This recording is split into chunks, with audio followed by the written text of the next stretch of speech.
بسم اللہ الرحمن الرحیم۔ ہر دل ہدایت کی تلاش میں ہوتا ہے اور ہر مسافر اپنی منزل کا منتظر۔ کبھی کبھی اللہ تعالیٰ ہدایت کا ذریعہ ایک چھوٹا سا خط بھی بنا دیتا ہے۔ آئیے شروع کرتے ہیں خط جنت کی تیسری قسط۔ ملک ہاؤس کے دفتر میں کئی دنوں سے تناؤ کی فضا تھی۔ عارف ملک اور توصیف ملک کے درمیان کاروبار کے حوالے سے اختلافات، جو کبھی صرف اشاروں کنائیوں میں ہوتے تھے، اب کھلی بحث کی شکل اختیار کرنے لگے۔ زارا نے کئی بار اپنے والد کو رات گئے تک دفتر میں اکیلے بیٹھے فائلوں کے ڈھیر میں گم دیکھا تھا۔ ایک دوپہر جب زارا اپنے والد کے دفتر میں کچھ کاغذات لینے گئی جو ان کی سیکرٹری نے منگوائے تھے، اس کی نظر میز پر پڑی، ایک پرانی فائل پر پڑی۔ فائل کا سرور دھندلا تھا، مگر اس پر لکھا عنوان صاف پڑھا جا سکتا تھا: ستارہ خاندان، وراثتی تنازع 20 سال پرانا۔ زارا کے قدم رک گئے۔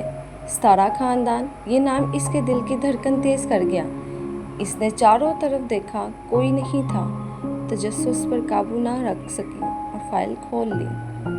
اندر پرانے کاغذات تھے، کچھ عدالتی دستاویزات اور ایک تصویر، ایک بزرگ آدمی کی، جس کے نقوش عجیب طور پر زرعون سے ملتے تھے۔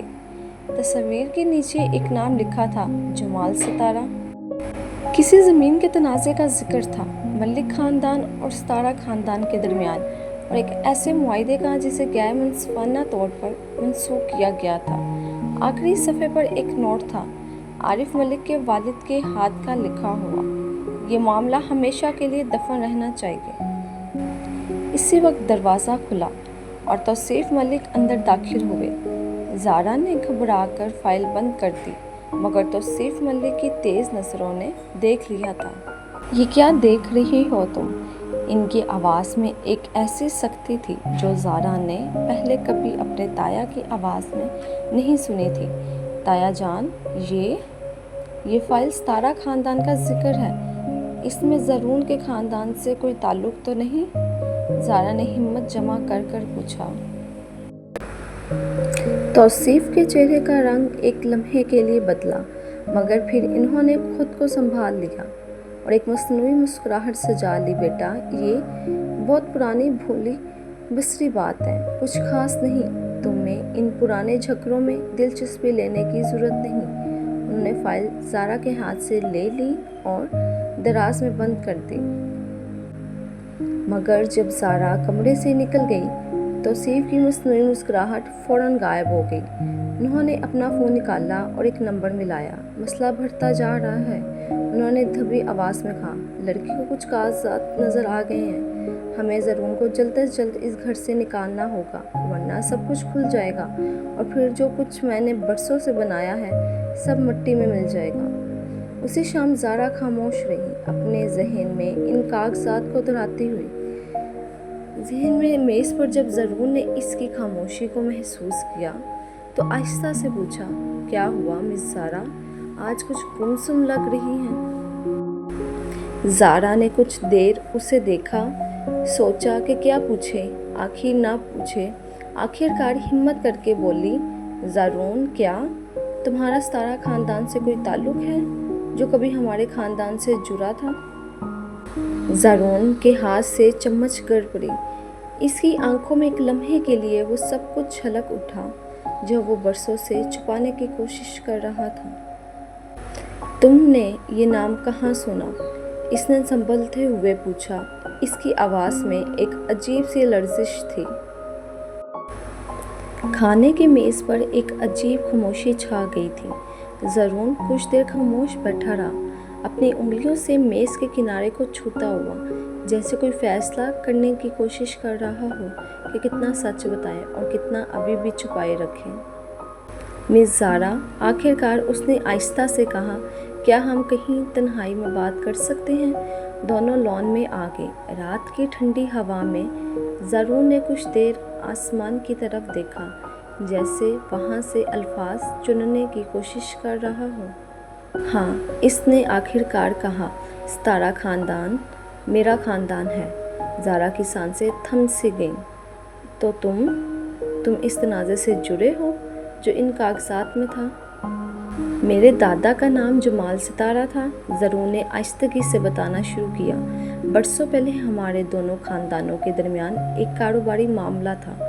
کچھ ایسا ہوا جس کی وجہ سے میرا خاندان سب کچھ کھو بیٹھا، زمین، عزت، سب کچھ۔ میرے والد چھوٹی عمر میں تھے جب یہ سب ہوا، اور اس کے بعد ہماری زندگی مشکلات کا شکار ہو گئی۔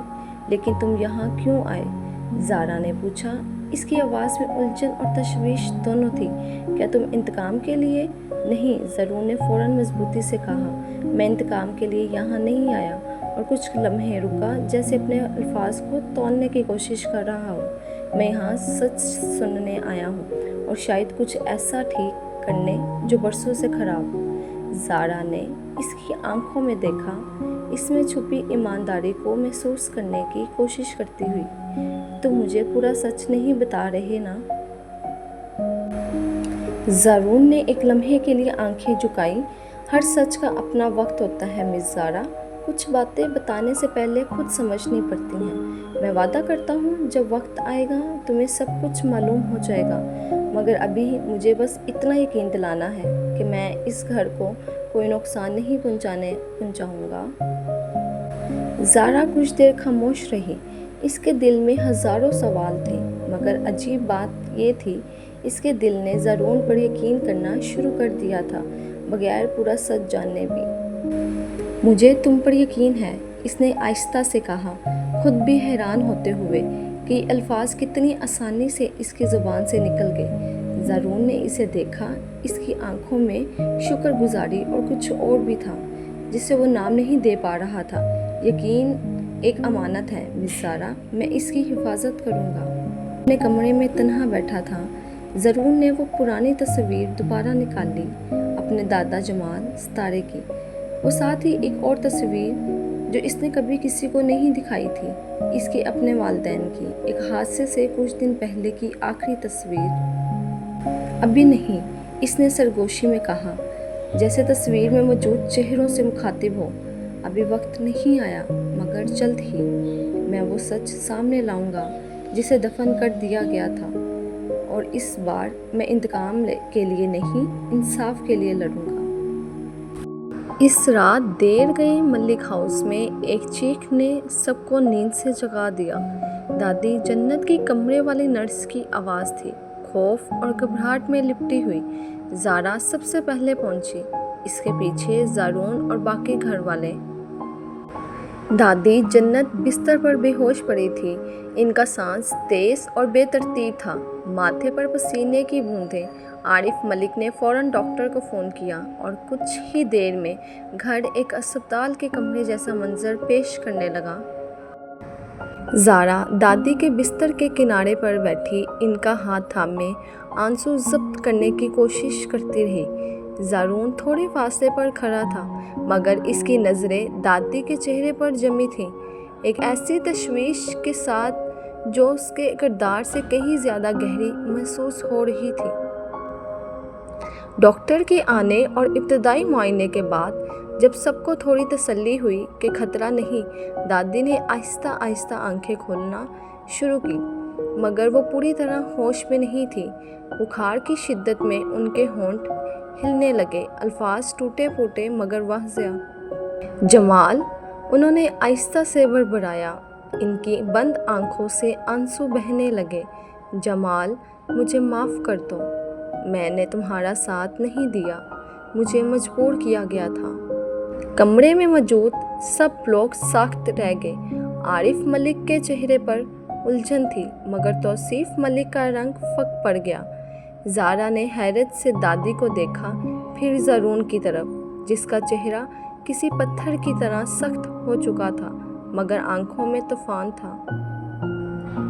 وہ بچہ، میرا بچہ، دادی نے مزید بڑبڑایا، ان کے الفاظ بخار کی شدت میں ٹوٹے جا رہے تھے۔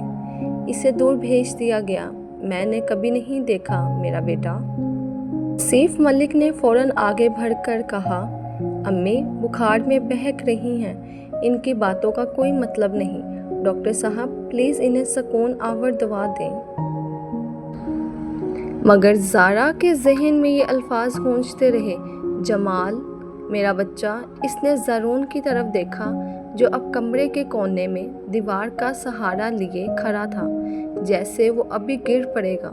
اس کی سانسیں تیز تھیں۔ زارا آہستہ سے اس کے قریب گئی۔ زارون، تم ٹھیک ہو؟ زارون نے اس کی طرف دیکھا۔ اس کی آنکھوں میں ایک ایسا درد تھا جو الفاظ میں بیان نہیں ہو سکتا تھا۔ مجھے تازہ ہوا چاہیے، اس نے دھیمی آواز میں کہا اور تیزی سے کمرے سے نکل گیا۔ زارا کچھ دیر وہیں کھڑی رہی۔ اس کے دل میں ایک نیا عجیب سا خدشہ جنم لے چکا تھا۔ کیا دادی کی بے ہوشی کی باتوں کا زارون سے کوئی گہرا تعلق تھا؟ کیا جمال واقعی زارون کے دادا تھے اور وہ بیٹا جسے دور بھیج دیا گیا تھا، کیا وہ زارون کے والد تھے؟ باہر لان میں زارون رات کے اندھیرے میں تنہا کھڑا تھا، اپنی سانسوں کو قابو کرنے کی کوشش کرتا ہوا۔ اس کے ذہن میں دادی کے الفاظ گونج رہے تھے، ایسے الفاظ جو اس کی زندگی کی سب سے بڑی گھٹی کی سلجھانے کی طرف اشارہ کر رہے تھے، ایک گھٹی جسے وہ برسوں سے سلجھانے کی کوشش کر رہا تھا۔ اگر یہ سچ ہے، اس نے آہستہ سے خود سے کہا، اس کی آواز میں لرزش تھی، تو اس گھر کا ہر راز، ہر دیوار، ہر اینٹ میرے خون سے جڑی ہے۔ مجھے وہ سچ نکال کر لانا ہوگا، چاہے اس کی جو بھی قیمت چکانی پڑے۔ خط جنت کے اس سفر میں ہمارا ساتھ دینے کا شکریہ۔ اگر آپ چاہتے ہیں نئی قسط سب سے پہلے آپ تک پہنچے تو ابھی چینل کو سبسکرائب کریں اور اپنی رائے کمنٹس میں ضرور بتائیں۔ انشاءاللہ کل اگلی قسط میں پھر ملاقات ہوگی۔